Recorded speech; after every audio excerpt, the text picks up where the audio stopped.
What is up, guys, and welcome back to the Sweat It Out podcast. Today is the Money Vault segment, followed by my co-host, Bryan Gorrita. And, Bryan, I want to open this up, man. I think this is a very interesting topic to just start off this conversation, but... Open it up. You want me to open it up? Open up that can of worms. I see you right now. I'm about to open it up right now. I was all excited. Now I'm even more excited. All right, so first topic. I want to talk about Kobe Bryant. And I don't know if you saw it earlier today, but, Kobe Bryant back in 2014, he had bought 10% of the sports drink BodyArmor, which I know everybody's heard of, and it's blown up over time. He bought it for $6 million. Here's the other thing. Coke just acquired BodyArmor at a value of $8 billion. Ooh. Yeah, what do you think about that? Oh man. This goes back to what we always talk about. What is this? Make the money, move the money. Grow the money. And grow the money. And look at this. Interesting little number here. So Kobe in his 20 years as a Laker, all right, made $328 million over his 20-year career. And in one deal, one transaction, okay, he made roughly $400 million off a little more than that, off a $6 million investment. He made, 67-fold his return on investment. That is amazing. That goes to show you what investing does. The power of investing, man. You make the money, you move the money. You got to have a long-term horizon, all right? I think he bought it when, in 2014? What do you think, honestly, because, obviously, the Coke bought it from Gatorade and stuff like that. But what do you think Kobe saw in BodyArmor? You know what? I was reading this article that they had here. The reason he thought BodyArmor was interesting was because there isn't really a competitor to Gatorade. Gatorade has been like, I guess, the industry standard. Everyone's drinking it, and he thought that there should be, I guess, another drink or another sport drink out there that can compete with that and disrupt that space. That's pretty innovative. Yeah. He saw that there's a monopoly basically in that space, and he said, why not? Let's disrupt it a little bit. I mean, he had the brand, he had the ammunition to do it, and clearly they pushed a product. I mean, look what happened. Yeah. All jokes aside, but even Kobe not being here, he is still dominating. No, that's legacy, man. This guy just whipped out the Black Mamba, and he's not even here right now. No, he dunked it on everybody. Here, but he's here in a different way. No. that man dunked it on everybody. This guy was probably laughing. He's probably laughing up there. He's like, you guys don't even know I was coming at you with. No, man, he did a 316 windmill dunk with a backflip at the end. With a backflip, everybody's like, "Whoa!" Talk about setting the family. No, you know what's crazy? He keeps his name relevant. Now everybody's talking about Kobe again today. But you know what? People should take this into consideration. Huge. Look, this, and mind you, when I'm about to say, yeah, guys, he's a multimillionaire. He dropped $6 million. But hey, investing and moving your money is the same. Whether you make $1,000 a month, $500 a month, or $100 a month, there is no reason why you can't open up even a Robinhood account. Put like $5, maybe $2, something. Guys, I'm gonna blow your mind right now. I'm gonna blow it. You can buy fractional shares of companies, just like Bitcoin. You can buy a fraction of a Bitcoin. You can do the same thing with stocks, guys.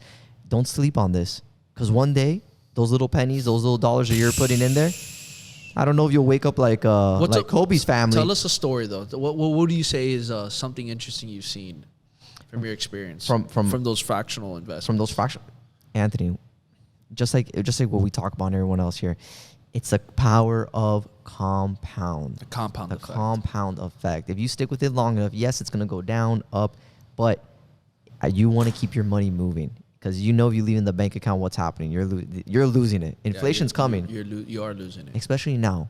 We went to go eat the other day. How expensive is everything, man? It's expensive. I'm about to open up 5 other companies. And here's the other thing. The wait times are longer, and there's less staff, and it's still more expensive. Right?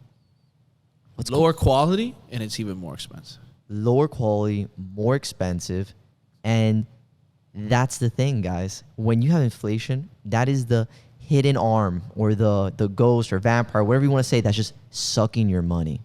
just taking it away while you're asleep. You got to be moving it around, and you got to be putting it in assets or in businesses or in anything that's going to produce you a return on your investment. Totally. Right? My man over here, Anthony, huge into sports, memorabilia, cards. Before the pandemic, Anthony told me to buy a few, what was it, Giannis jerseys, some stuff there. Cards and guys, don't be Bryant. If you have a couple $100, buy it, because my man Anthony here, it's crazy. These things have gone up like crazy, especially with Giannis putting winning the championship, the MVP and the championship. We're gonna call Anthony here Mystic Anthony. Mystic. You already have the beard and everything, man. Oh my God. No, I'll tell you, man. Look, when you get really good at understanding a certain space, and don't be scared to invest in that space. That's the most important thing. Mm-hmm. And I had guys, honestly, I had no idea in that space. That's probably why I didn't even move after it. And that's why, and then when you have people who know about a certain space, go learn from those people in that space. Like, I'm learning from Bryant all the time from his certain space. He's learning from me in my certain space. I'm not going to make a move in his space unless he guides me, because I don't know. Same over here, unless I guide him. So understand that in this world, you have to find those individuals as well, and then also for yourself, see what you know a lot about, and then invest in that. But look, going back to here real quick, with the whole Kobe thing, but it says that, BodyArmor, I think in 2021 they're gonna make $1.4 billion in revenue. For perspective, Gatorade generates about $8.5 billion per year in revenue. Wow. But look, Coca-Cola invests $8 billion. So if we're thinking about $1.4 billion, I don't want to talk about Coca-Cola here, because Coca-Cola did buy them. So that's another topic.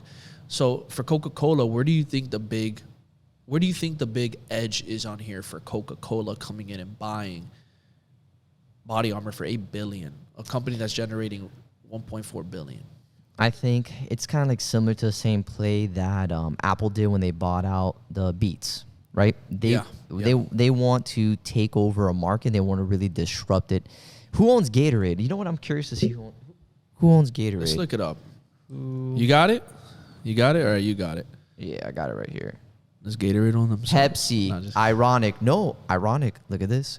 Pepsi owns Gatorade. Gatorade's owned by Pepsi. No wonder Coca-Cola bought them. It makes... Look at that. Hey, guys, we just went the rabbit hole here. Look at that. Coca-Cola's like, I'm not going to let you have... No, not take over the market share. So they're going to disrupt it. All right, this is going to be interesting. This is pretty cool. But interesting, too. How do you even know that? Because, wait, that's really interesting. Really interesting. I mean, I didn't even know that Gatorade was owned by Pepsi. But, And here's the thing. What's interesting, because now, here's the thing. Coca-Cola, with its history, its marketing, they're going to apply so much stuff into the way that BodyArmor operates as well. I think that whole space, man, because our generation that's coming up, a lot of us don't. If you go into our refrigerator, a lot of us have almond milk and oat milk and cashew milk. Yeah, you don't see Coke or Sprite. Now there's some Celsiuses in there. Sometimes. There's some Celsius in there. So it's like Cuban coffee. You can never leave the Cuban coffee. I mean, that's in our fridge, man. That's in our fridge. That's in our fridge. A little Cuban coffee, guys. If you don't know what that is, I highly recommend you watch a YouTube on that. That will definitely be in our That fridge. Is liquid crack. That's amazing. But basically, it's... Man, I just forgot the train of thought here, man. You caught me with that Cuban coffee. I want coffee now. I had to say it. You said about the fridges. What you see in people's fridges now. Oh, yeah. So it's kind of like a sign of, I guess, the changing of the times, right? In every household back in the 1950s, 60s, even the 90s, everyone had a bottle of Coke, Sprite, all that. And now you're seeing the health trends. People are more conscious. And regular milk. And now people are becoming more conscious about it. You don't even see regular milk in most people's homes now. No. They're starting to see a decline in that. So it's a good move, because now they're getting to a different niche market to expand in, because they had to diversify. I didn't even know Pepsi even owned that. Well, you got to remember, Coca-Cola is smart, because they know that people are more health conscious now. Oh, yeah. And people are more towards the athletic-size, the lifestyle, the this, the that, the energy. So for them acquiring that, it's a way for them to survive. Oh, as a brand. 1,000%. Yeah, it just makes sense. It makes sense. I didn't even know that. Crazy. Moral of the story, Kobe's a genius. Kobe is a genius, and he's living on to be a genius legacy guy who just literally left so much money behind for his family. Even more. Amen. Amen to that, man. Next topic I want to talk about in here. Brian, I know you said earlier, Tesla caught some interest for you, something you want to talk about today as a company as a whole. And where do you see things going with Tesla? Tesla is going to the moon. Diamond hands. Literally? Emoji. Yeah, well, there's man. already a car flying up there, so. You know what people, I laugh when I hear everyone talk about Tesla, and they just think it's just an EV company, electric, that's it. But their technology and what they own, like their... And now they're a liquor company, too. Yeah. That's... You know what? Anthony, we got to order some here for the office, man. We got to have Tesla liquor, baby. Tesla liquor, put it in the middle. I'm gonna write it down. Get some Tesla liquor right here. You'll see it on one of our segments. But I'll tell you this, and going on a serious note here with this, Tesla is more of a software and data company, if we want to say. Because think about it. In the race for AI domination, all right, especially when it comes to autonomous vehicles and driving, who has the most real data, okay, of actual drivers on the road right now? Tesla. Tesla's years, maybe even raw real data. And think about this. Google had its first autonomous driving program. Tesla has already surpassed it with the amount of data and all those different data points. So we look at it, as EV, which that's the future. All right, but still there's a lot of things that needs to get addressed there. 100%. I'm not going to charge my 100%. Car in, where's a charging station? Not many. Until that changes. You have to post up at a freaking mall to charge your car, or you have to post up in your apartment building and they only have a few available, like 4 or 5. So you have to wait. Yeah. It's not, yeah. People are sleeping on that technology, the AI, the driverless. That's going to revolutionize the industry. And think about it like this. If you're Elon and you own all this proprietary data, what are you going to do? You're going to sell it to your competitors. Oh, yeah. Now for a premium, you're buying. Facebook was doing that. Facebook. Look at Amazon too, man. Amazon. How much data they have? Come on. No, it's crazy, but that's where we're going. And data is the future, and Tesla is right, the spearhead of this. Give us your data. Not just kidding. No, guys. Give us your data. Apple, if you're watching this on an Apple phone, you already gave their data away, guys. That's it. They're already looking at what's in your phone. You giving your data without even knowing you giving your data. That's it. But now there's competition because Amazon just I was watching the news yesterday. Amazon has this company they invested in called Riviania, or maybe I said it completely wrong. Don't butcher me, guys. Riviania, I don't know. It's an EV company, and then you have Lucid. So there's new competitors. That's right. I'll tell you right now, the Porsche EVs, those look sick. They do look sick. I was thinking about getting one. Yeah, man. Those look The only thing that held me back yet was the charging station shit. That's the only thing that holds me back from getting that Porsche. I have an idea of how we can charge it. So this is what we can do, all right? We can get a folding bike, connect it to the charging of the bike, and then as you pedal, you charge the car. And then we work out like that. And then you work out. So you're double the you're like triple productive. That's right. Oof. That's cutting edge. That's it. Guys, don't take that idea. They'll take it. I'm going to pat in it like all today. Right, but if you want to be like Kobe and invest $6 million, go ahead. We're taking offers. Gladly take your money. Series C funding right now, guys. We're deep in it. We have a lot of investors. 2030, watch out. And the thing is, Tesla 2 is at $1 trillion market cap. So it's going to be interesting to see where this goes. Tesla, I do like their design. Yeah. But I like the competition. I will tell you, the one thing I do think Tesla needs to get better with is the way that they make their cars look. Yeah. I'm not saying that they're bad, but I would say there could be a little bit of more of an attractive appeal to it. I think right now, since they're the first really innovating this, yeah. You know what I mean? But competition is right behind them, man. Yeah, totally. But even then, like, dude, you got the Porsche electric. Like, I'm going to take the Porsche. You know what I mean? Like, come on. Yeah, That's what I'm saying. Yeah, I would take the Porsche all day. I think Tesla needs to start making some sportier looking version cars.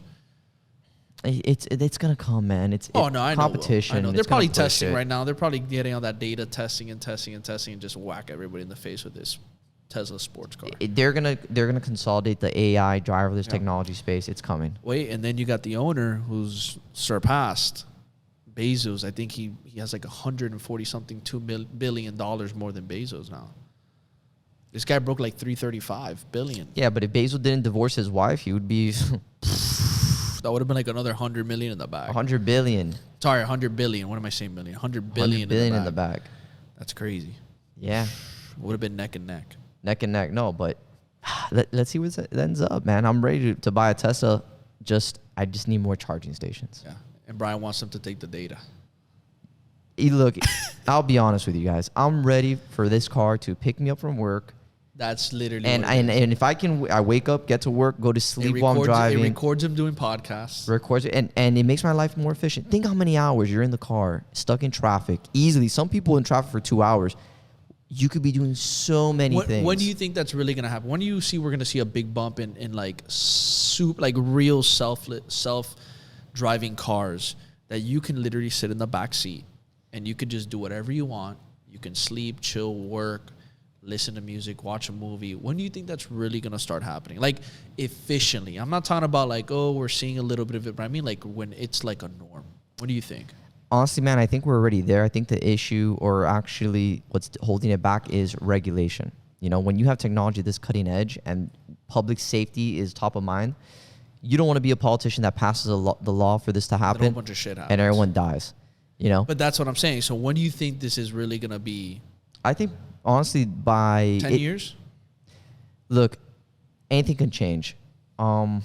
Thinking about it, the real thing holding it back is legislation, because they need to pass law to make this legal. But do you think the technology is exactly there where it can literally do Anthony, it like I think that? the technology is there, man. I think the problem is that the legislation is going to take some time. Probably maybe in 5 years, we'll probably see a full-blown product out there that can drive. Well, here's the thing. I know California passed a law earlier this year that I think by 2030 or 2030, between 2030 and 33, something like that, that California is going to be a completely gas-free car city, or state, which is pretty. Was it California or LA?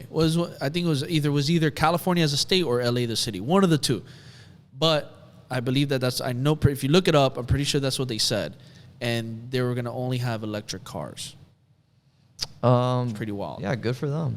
I mean, California has a lot of things they got to fix. No, I'm just saying it's pretty wild. It's wild that they passed that legislation. I think it's a little bit, I think it's quick to do it. I think it takes time, because think about it. If by 2035 these cars are cheap, because right now they're expensive, if production soars and they're able to make this more affordable, then it's fine. But if you're basically forcing everyone to get rid of their gas-powered car to conform to these cars. I'm not saying that they're bad, not saying that they're good.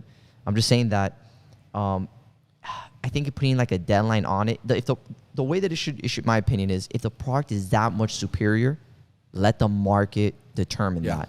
If my electric car on one charge, I get 1,000 miles on that one charge, bye all my cars, and it costs me how much to charge it?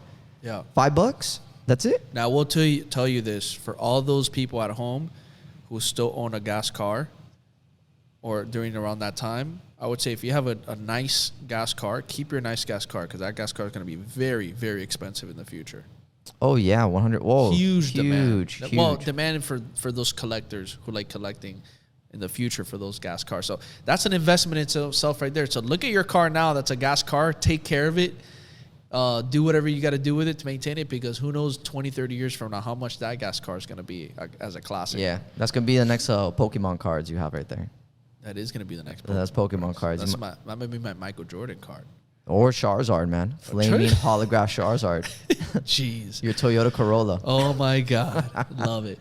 All right, moving on to our last topic. We're going to go back into some of the NFTs games. And something I saw here was, I thought it was interesting. We're going to talk about two companies.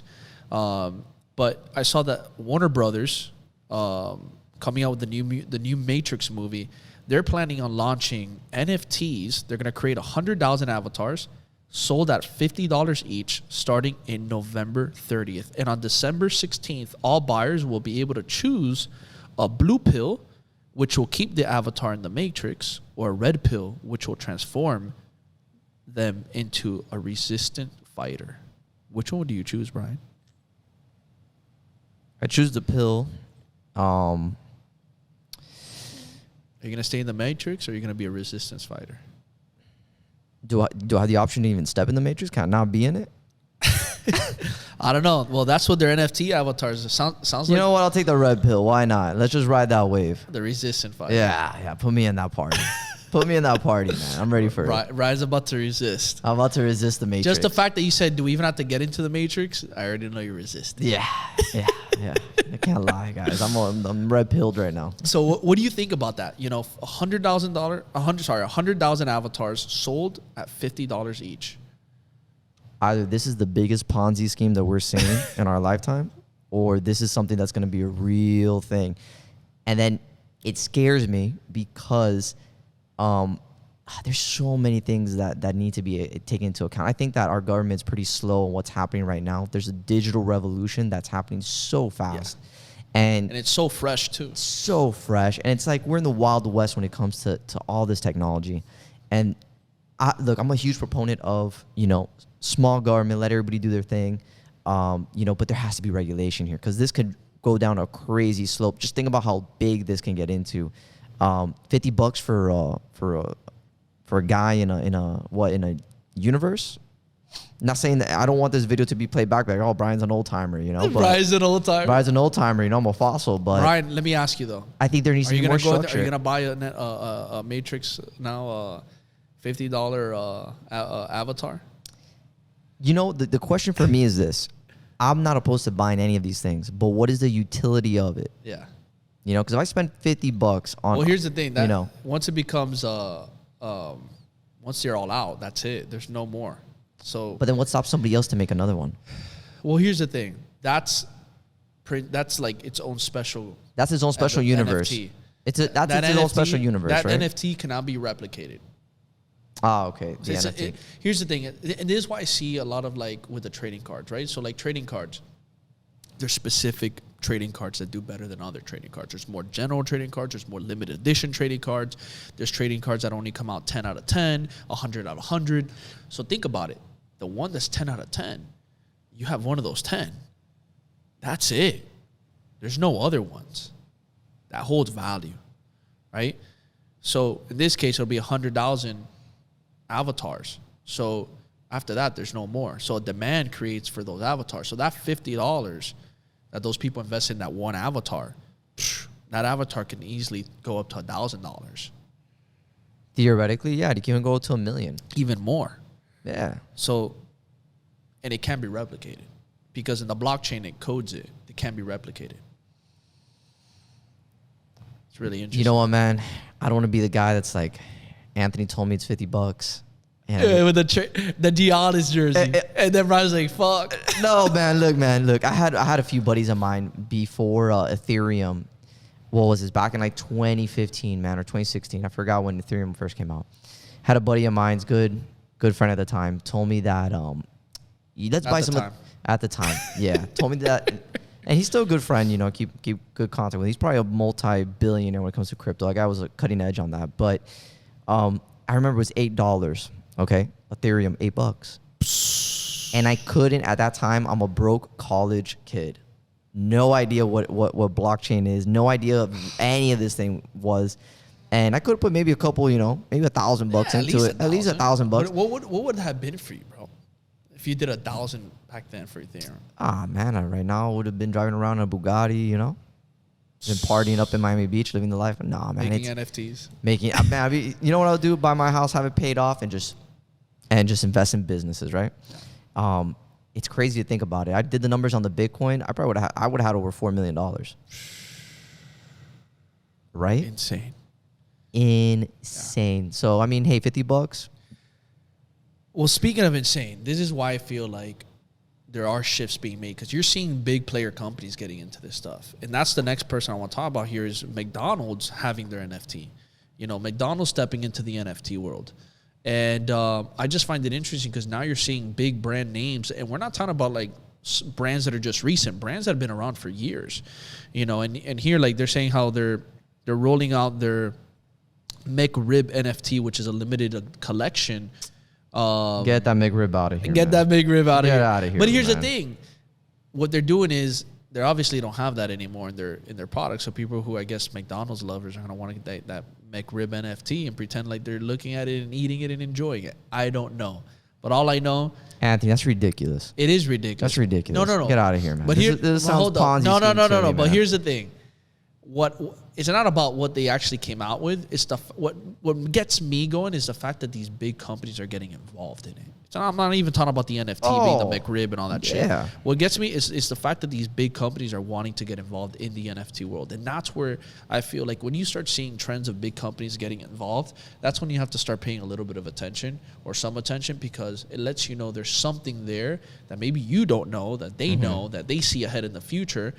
Or also as well, something that they're doing behind the scenes and getting ready in these new projects they're working with, that you can be part of, or you can educate yourself and understand how you could do it yourself. You know, this kind of reminds me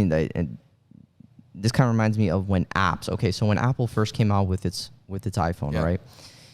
They didn't have any apps. They didn't even have an app store. Okay, and having an app was like revolutionary. If you said you were an app developer, before apps it was widgets, I think, or whatever it was. If you had an app, and you were an app developer, everyone was like, "Wow, apps are the future. This is cutting edge." Little did people know, and I had a lot of people tell me that apps were going to replace like web browsers. You're not going to even need the internet.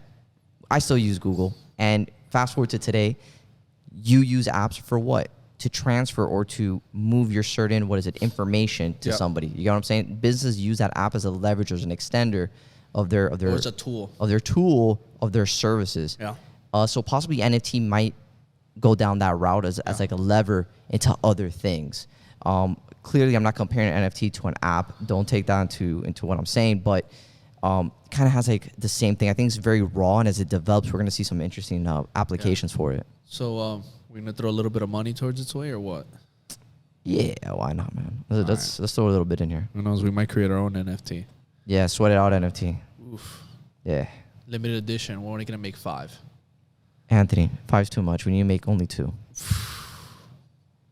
And they're each going to be worth $10 million. Who out there right now has $10 million if it wants to invest in one of our NFTs? Buy it now, guys. It might hit $100 million. We should do an NFT when we hit 1 million subscribers. Done. Yep. This is what we're going to do. We're going to do an NFT. We're going to make NFTs. We're going to shoot for 1 million subscribers. But the first 10,000 subscribers... that we get and join and purchase an NFT, improve it, they're going to get a baby NFT for free. Wow. Done. I love it. That's what we're going to do. Guys, you heard it. On the Sweat It Out podcast. So if you got value out of this segment, if you learned something, if you're looking to apply some of these things, or just realize the power of investing, then go start doing it. Go do it on the things you believe. Get the information around the people that you know are good at it as well. If you're going to invest into their space, make sure you get that info from them. Be guided. Don't hold yourself back. Don't be scared, because investing is the long-term play to be able to create that generational wealth for yourself. So if you could leave us some love, a review, drop a rating, subscribe, share this with others that you feel they can get value out of this. We would truly appreciate it, because the more love you show us, the more love we can show back. Thank you guys for tuning in to the Sweat It Out podcast Money Vault series.